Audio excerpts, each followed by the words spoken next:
Dinas Perumahan Rakyat Wan Kawasan Pemukiman Banjarmasin berencana akan membangun 2 rumah susun sewa atau rusunawa di 2 lokasi berbeda, yaitu di kawasan Mantuil Banjarmasin Selatan Wan di Jalan Veteran Sungai Bilu Banjarmasin Timur atau berdekatan dengan Pasar Batuah.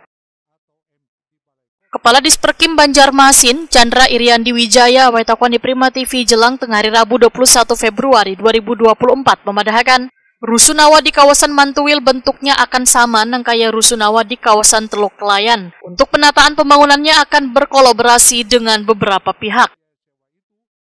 Chandra Iriandi Wijaya menyatakan pembangunan kedua rusunawa tersebut direncanakan akan dilaksanakan di tahun 2025 mendatang. Sedangkan di tahun ini terlebih dahulu dilakukan studi kelayakan One Detail Engineering Design.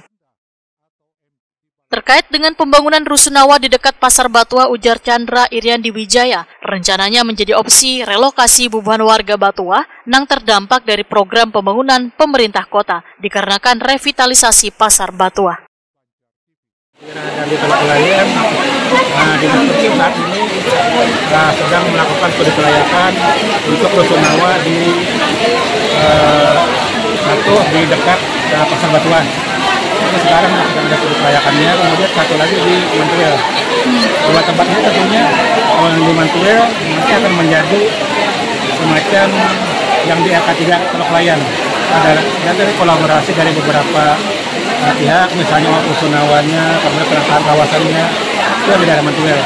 Kalau yang di dekat Pasar Batuah itu direncanakan untuk relokasi seandainya ada masyarakat yang terdampak kegiatan pemerintah misalnya yang ada di Pasar Batuah. Karena itu direlokasi di tempat sementara di dusun yang ada di dekat Pasar Batuah tersebut. Itu ada 2 di dekat Pasar Batuah dan di Mantuil. Chandra Iriandi Wijaya memedahkan kini dinasnya masih fokus dalam proses studi kelayakan.